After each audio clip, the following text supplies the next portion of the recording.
You They think this thought is he was acceptable? slow. They thought he was This weak. is the third time this week. They thought he was just the old janitor quietly walking through the polished hallways of a luxury company in Chicago.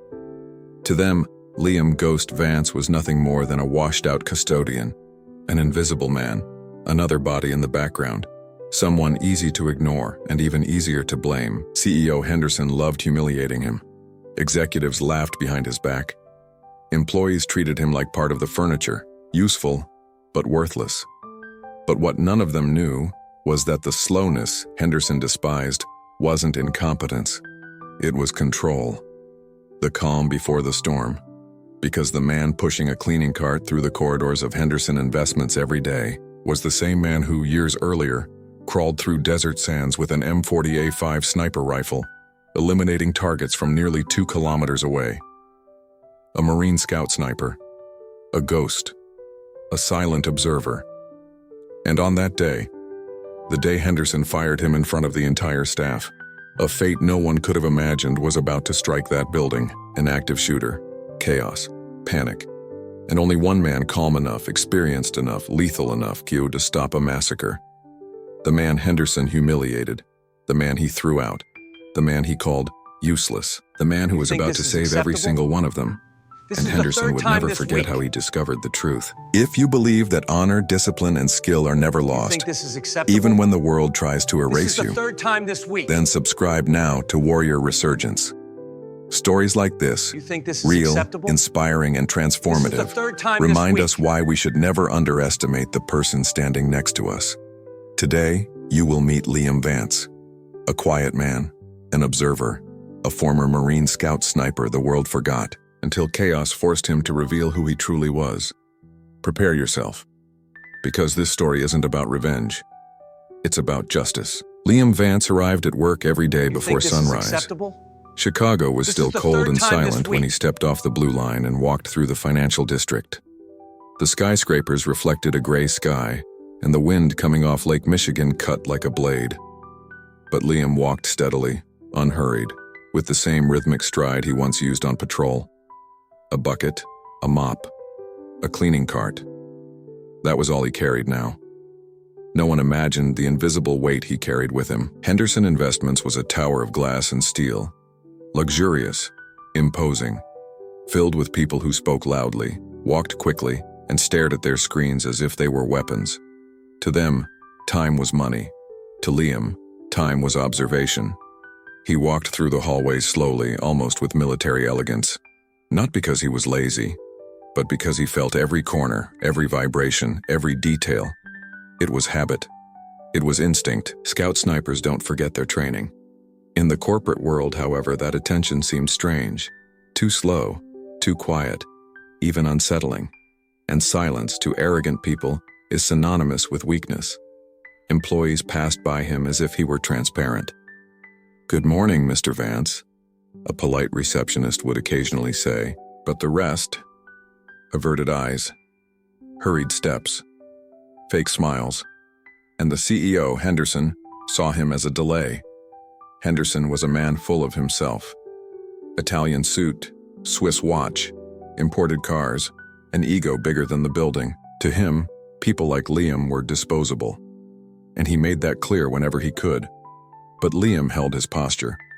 He cleaned the carpet as if polishing his rifle, scrubbed the floors with almost ceremonial discipline, picked up trash as if retrieving spent casings in a forward operating base. To him, work was work, and dignity didn't depend on the uniform, but the world doesn't see it that way. Not everyone, at least. Sometimes, while cleaning the windows, Liam would catch his own reflection. A graying man, wrinkles etched across his face, eyes that had seen things no one should ever see. And he remembered. He remembered the sands of Afghanistan. He remembered the silence before the shots. He remembered the feeling of absolute control behind a rifle. He remembered that he had once been useful, powerful, feared. Now he was invisible. But invisible does not mean defenseless, and life was about to prove it. The morning at Henderson Investments carried an uncomfortable energy, the kind of vibration that only appears when someone powerful arrives angry, and make sure to take it out on everyone else. CEO Adrian Henderson stormed through the hallways like a hurricane of arrogance. Impeccable suit, furrowed brows, heavy breathing from someone who had already decided the culprit of the day would be someone weaker. And in that building, there was no one weaker in his eyes than the silent janitor, Liam Vance. Liam was on the 38th floor, kneeling as he scrubbed a carpet by hand. The offices were still empty, and he preferred it that way. Silence calmed him. It brought back memories of another life, another routine. His movements followed a meditative pattern. Pull the bucket, wet the brush, circular motion, breathe, observe, circular motion again. That's how a sniper operates. Rhythm, control, precision. But to someone like Henderson, all of that looked like irritating slowness. The door slammed open, shattering the quiet. "Vance!" Henderson barked, his voice dripping with superiority. Liam lifted his face slowly. Calm, serene. "Mr. Henderson," he replied respectfully. But respect means nothing when given to someone who lives to belittle others. Henderson approached him, his expensive leather shoes thudding on the carpet, as if he wanted everyone to know he was angry. 15 minutes, Vance." He pointed to the floor. 15 minutes to clean this."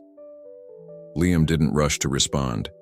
He thought before he spoke, something that irritated undisciplined people. "It's a delicate fabric, sir. It can't be—" Henderson cut him off with a theatrical gesture. "I didn't hire a carpet specialist, Vance.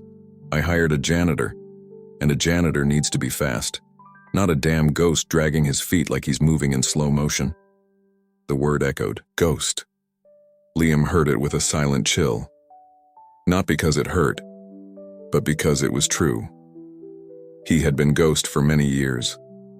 A phantom on the battlefield. A name enemies feared and allies revered. Now, it was just a joke in the mouth of a man who had never known real fear. Two employees watched discreetly from the doorway. They laughed.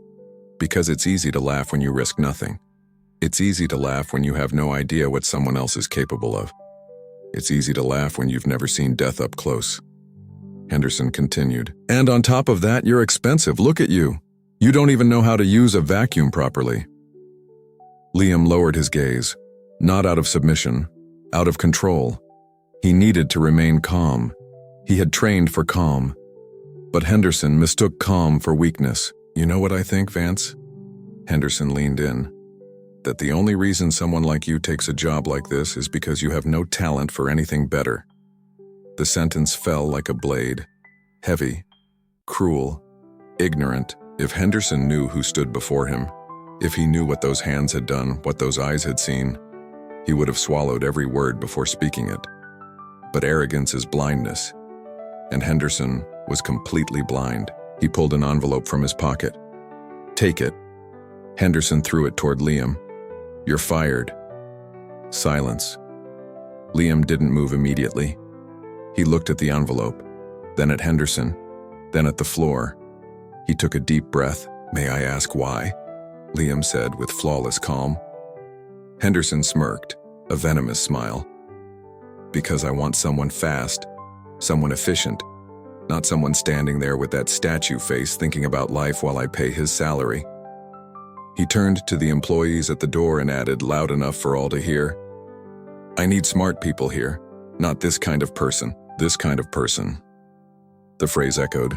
It was the breaking point. But not for Liam. For fate. He picked up the envelope, put it in his pocket, adjusted the bucket and mop, and stood up slowly. With the same serenity he used when rising from a shooting position, he looked Henderson in the eyes, and for a moment, Henderson saw something there, something he had never seen before. Focus, not anger, not hatred. Focus, the kind of focus found only in men who have survived what others never could. Henderson swallowed. For a moment, his heart sped up, but ego overpowered instinct. "Go, Vance," he said, regaining his arrogance, "before I call security to escort you out." Liam simply replied, "As you wish, sir," and he left the office. Calm, appearing defeated, but only on the outside. Inside him, the machine was awakening.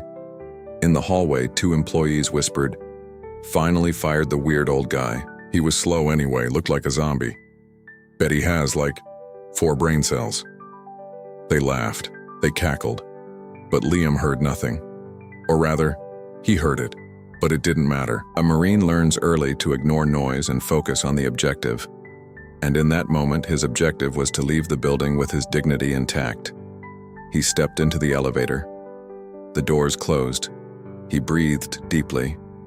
And for the first time in years, he felt something he hadn't felt since leaving the military life. A premonition, a sensation, a primal instinct whispering, "Something will happen here today."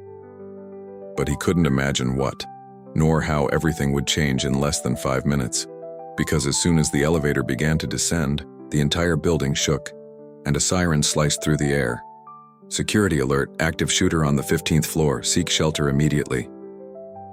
Liam opened his eyes, calm, controlled, and for the first time in a very long time, he smiled. Not the smile of joy, but the smile of a man returning finally to the environment he knows best.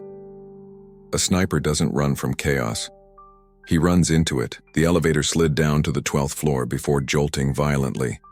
A loud crack echoed, followed by the shrill sound of the security siren. The entire building seemed to vibrate, as if it were breathing fear.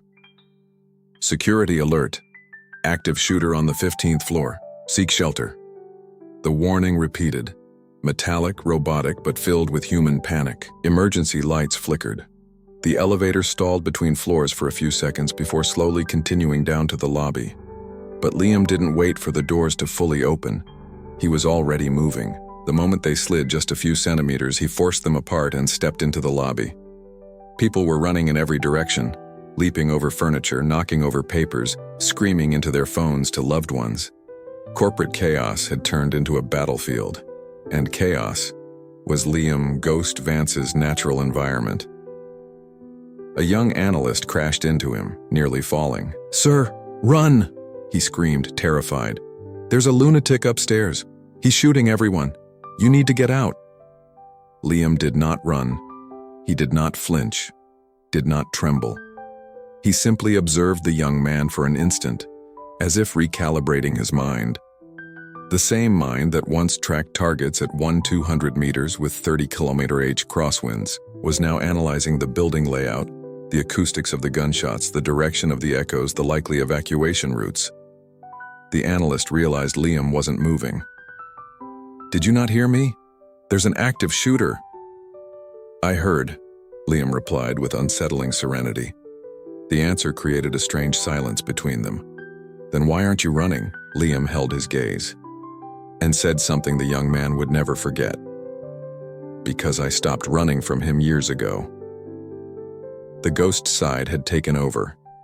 He tightened his grip on the mop handle. It wasn't a weapon, but it was something. And for someone like Liam, anything could become a survival tool. He had repurposed objects in Iraq, Somalia, and Afghanistan, turned stones into markers, brooms into sound distractions, metal scraps into improvised anchors. A Marine Scout sniper never depends on equipment. He depends on the mind. And Liam's mind was an infinite weapon. While everyone else ran downward, Liam ran upward. He entered the emergency stairwell, climbing with calculated precision. No noise, no hesitation, step after step, breathing controlled, heart rate steady, regulated, just like before taking a shot. On the 10th floor, 2 employees clung to the door frame, sobbing. "He's going to kill everyone up there," a woman cried. "The police aren't here yet." Liam simply nodded and continued his ascent. They stared after him, confused. Who is he? But he was already gone. By the 14th floor, Liam paused, not to rest, to listen. 12 shots had been fired, 4 in a short burst, 2 isolated, 6 spaced apart. He processed instantly. Semi-automatic weapon, erratic rhythm, amateur shooter, but dangerous, not aiming, spreading panic. That made things easier, because an untrained shooter is unpredictable to civilians, but transparent to a sniper. At the 15th floor, the emergency lights flashed red, casting long shadows down the hallway. The smell of gunpowder hung in the air. Glass littered the floor. A laptop lay abandoned beside an overturned desk. Liam naturally dropped low. Low profile, tactical posture, clear line of sight. A terrified executive's voice echoed from deeper inside. "Please, don't do this. I have a family." The shooter kicked the door violently. "Nobody leaves until I talk to the CEO." Ah, so that was it. It was personal. And who was inside that office? Adrian Henderson himself, hiding under a massive antique oak desk worth more than Liam's annual salary. The irony was almost poetic. Liam approached the corner of the hallway, moving like a shadow. He scanned using the reflection of a metal frame on the ground, without exposing his head. The shooter was 14 meters away, weapon aimed at the executive office door, pacing nervously, sweating, breathing fast. He had no idea he was being watched, because Liam wasn't in the hallway. He was in the math of the situation: approximate speed, angle, distance, potential ricochets, wall composition, door opening radius, shooter's estimated weight, all in seconds. A scout sniper's brain doesn't think like a normal brain. It calculates. Liam needed a distraction. And that's where a Marine shines. The environment is always part of the weapon. He analyzed the options. Fire extinguisher, too loud. Picture frame, too light. Cleaning cart, too bulky. But the fire sprinkler system, he noticed the sensors were active but not releasing water, likely disabled by IT. However, the windows were intact, and the shattering sound would be perfect to split the shooter's attention. He gripped the mop handle firmly, measured the force, the distance, the angle. He inhaled, rotated his arm, and threw it like a spear. The object struck the glass with surgical precision. Crash! The explosion of shards echoed like a gunshot. The shooter snapped his head toward the noise, and in that microsecond, Liam attacked. He slipped into a side door, into the adjacent conference room, positioning himself behind a column. From here, the view was perfect, only 9 meters to the target. The shooter, distracted, approached the shattered window. "What was that?" he shouted. The hallway echoed, and Liam advanced with a predator's precision, silent, lethal, focused. He seized a metal bucket and hurled it against the wall beside the shooter. A second explosive noise. The shooter swung the gun toward the sound, but it was already too late. Liam was behind him. He applied a flawless armbar, disarming the shooter with a clean, swift movement. The gun clattered to the floor. The shooter screamed, "Ah, who are you?" Liam didn't answer. He forced the man's arm against the wall, twisted the wrist, and immobilized him with perfect military technique. The shooter tried to resist, but there were two worlds present: a nervous man with a gun and a retired Marine Scout sniper. There was never going to be a contest. The shooter collapsed to his knees, disarmed, dominated. A shout of relief erupted from inside the office. "We're alive! Oh God, we're alive!" Executives began emerging slowly, shaking, stunned. And then the inevitable happened. Adrian Henderson's eyes met Liam's, the man he had fired, humiliated, despised, and now, the man who had just saved his life. Henderson turned pale. Words died in his throat. He had never seen anything like this. Never imagined the slow janitor was capable of such a thing. And that was when the police stormed the 15th floor. Guns raised, commands shouted, standard tactics. But when they saw Liam pinning the shooter with perfect immobilization, there was a moment of respectful silence. The team leader looked at Liam's forearm, where a discreet Marine tattoo showed beneath his sleeve. He recognized it instantly. "Sergeant Vance?" the officer said, stunned. "How long has it been, sir?" And right there, in front of everyone, the truth began to surface. The 15th floor was filled with sirens, echoes of police commands and trembling breaths. The scene looked like something out of a movie, but for Liam Vance, it was just another Tuesday. The officers, still with guns raised, moved cautiously through the hallway. One pushed the shooter aside, handcuffing him with practiced efficiency. The building slowly began to regain the oxygen it had lost in the last few minutes of terror, but something stronger than all that was happening. The absolute silence when everyone looked at Liam. That heavy silence. the silence of people realizing they knew nothing, absolutely nothing, about the man they had judged. The police chief, a veteran of urban operations, approached slowly, observing every detail of Liam, his stable posture, his calculated movements, and his perfect breath control, the complete absence of tremor in his hands. He had seen this before. "Sergeant Vance?" he asked, his voice carrying immediate respect. Liam remained still. He didn't deny it, he didn't confirm it. The chief continued. "1st Recon Battalion, Scout Sniper Program, Operation Red Dunes, Iraq, 2007. He exhaled deeply, impressed. I'd recognize that disarm precision anywhere. People around them froze. Some employees covered their mouths, others stepped back shocked. Some broke into tears, releasing all the tension. Even the younger officers exchanged wide-eyed looks. My God, he was a sniper. This guy must have saved a lot of lives. And he worked here as a janitor. The truth had detonated in that room. Henderson, the CEO, remained near the office door, still sweating, still shaking. He stared at Liam as if seeing a ghost he had insulted, humiliated, fired. And now, the man who had just saved his life. He tried to speak, but his voice cracked. "Vance, I had no idea." Liam lifted his eyes, and Henderson felt every fiber of his body freeze. It was a cold stare, not angry, not violent. Cold, the eyes of someone who had already seen the real face of death, and now saw in front of him just a small man.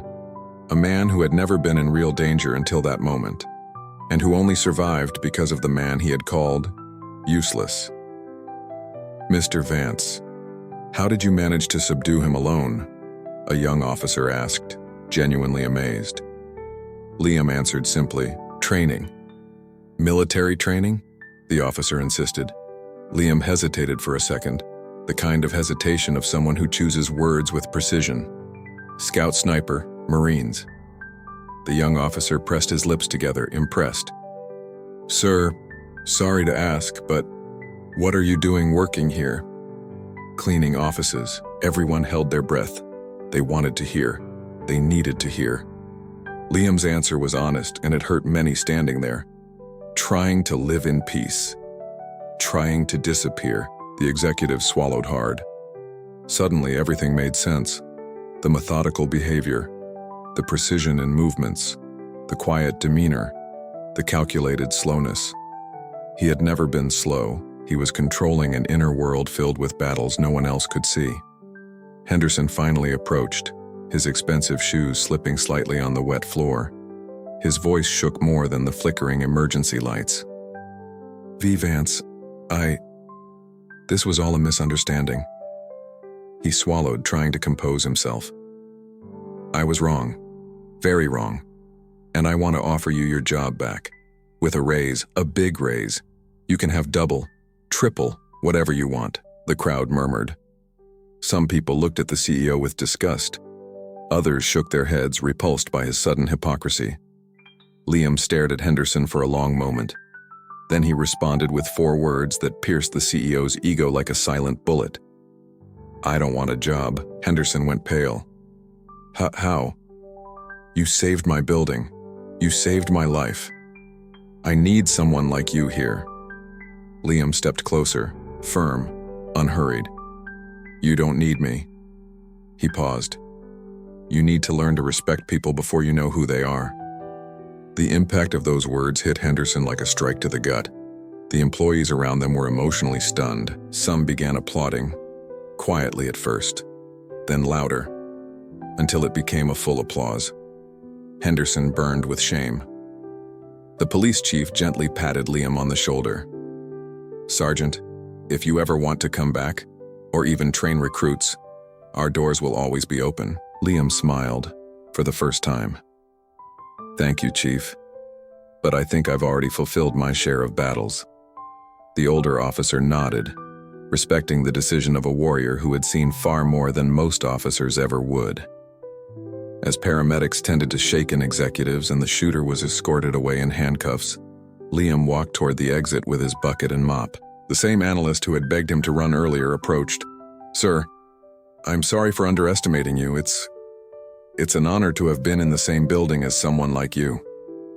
Liam stopped, looked at the young man, and replied, "Don't admire me for what I did today."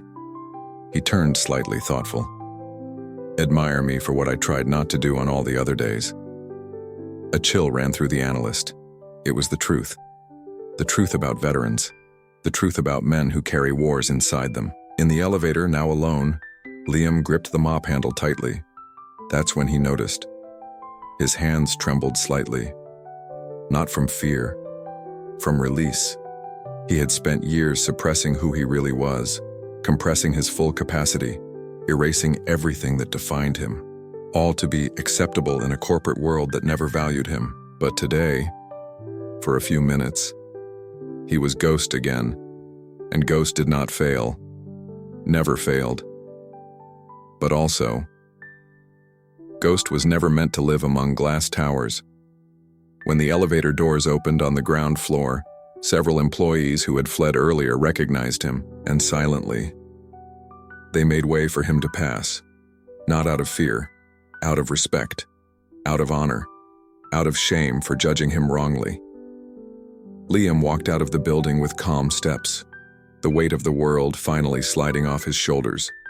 Snow had begun to fall outside, and that was perfect, because snow always erases footprints, and Liam Vance had always been a man who walked without leaving traces. Ghost was free, and Henderson would carry that day forever. The glass doors of Henderson Investments closed behind Liam Vance, muffling the sound of sirens, nervous voices, and the chaos he had just neutralized. Outside, the fine snow kept falling, settling softly on his shoulders, as if the city itself were trying to welcome him. He took a deep breath, feeling the cold air fill his lungs and push out the weight he had carried for years. Not just the weight of that day, the weight of an entire life spent serving a country that rarely acknowledged its ghosts. Today he had been seen, not as a janitor, not as a slow man, but as what he had always been: a warrior, a protector, a United States Marine Corps scout sniper. Ghost. But before fate granted him rest, there was still something left to resolve. The building doors opened behind him. Hurried footsteps hit the sidewalk. "Vance!" a trembling voice called. Liam stopped, but didn't turn right away. Henderson. Of course, there are people who only appear when they need something, and Henderson now desperately needed to salvage something: his pride, his image, maybe his conscience. The CEO jogged up to him. His suit was wrinkled, his hair disheveled, his tie crooked. "Vance, please wait, just a minute." Liam finally turned. His gaze, steady, silent, calculated, made Henderson swallow hard. Henderson began, but his voice cracked. He took a deep breath. "I want to apologize. I was unfair.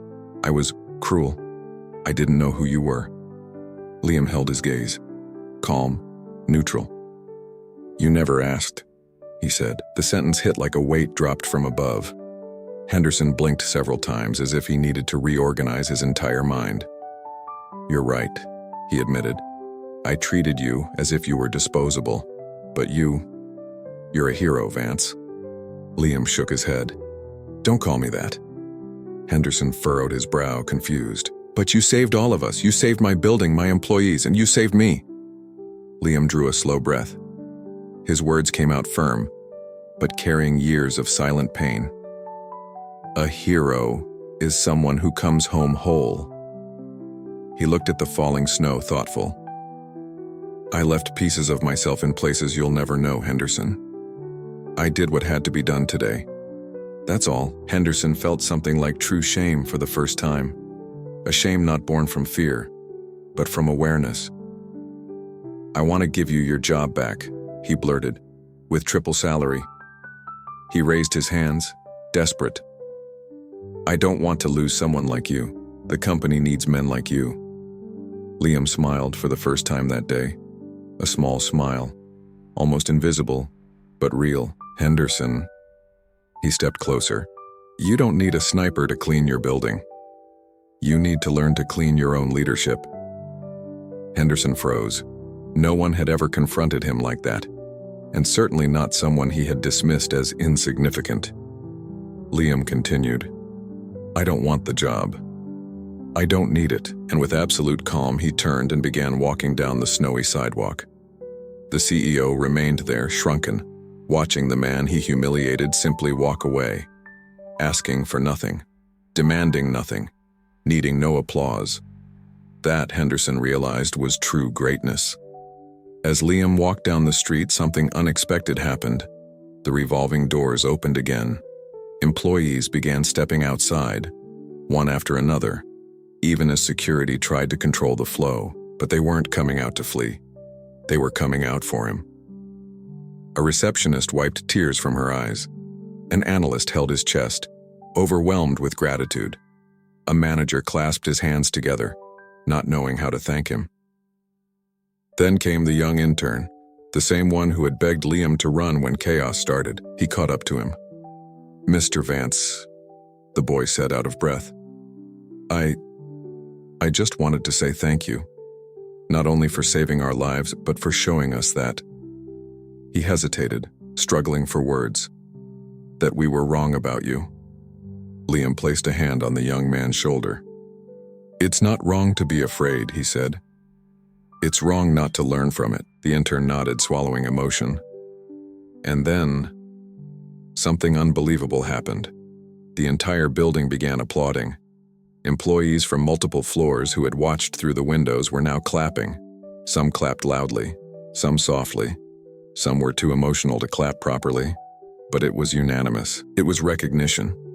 It was respect. It was honor. And Liam, standing on the sidewalk, felt something warm in his chest. He wasn't boasting. He wasn't celebrating. He wasn't absorbing praise. He was understanding. After so many years, he was finally being seen as a human being again. A few hours later, Liam walked alone along a quieter Chicago street. The snow fell harder now, covering streets, cars, and signs. He stopped near an overpass where he used to watch the city move on his rare quiet mornings. And for the first time in many years, he breathed without feeling weight. His firing wasn't a defeat. It was liberation. It wasn't humiliation. It was closure. His time there was over, and new doors would open, not out of ego, not out of need, but out of purpose. He wasn't just a janitor. He wasn't just a veteran. He was Liam Ghost Vance, and ghosts always find their way. A small corner diner glowed warmly. Liam decided to walk in, not because he was hungry, but because, for the first time in a very long time, he felt he deserved to sit down, order a hot meal, and simply exist. The waitress smiled. "Table for one?" Liam smiled back. "Today, yes." And he sat, alone but never invisible again. Life has a strange way of testing the strong. Sometimes it puts a warrior in a uniform no one respects. Sometimes it places him in a job that reveals nothing about who he truly is. Sometimes it hides him from the world, because the world isn't ready to see his strength. But the truth always finds a way to appear. Liam Vance didn't raise his voice. He didn't ask for recognition. He didn't beg for respect. He simply showed it. He showed that courage doesn't die with time. He showed that discipline doesn't fade with age.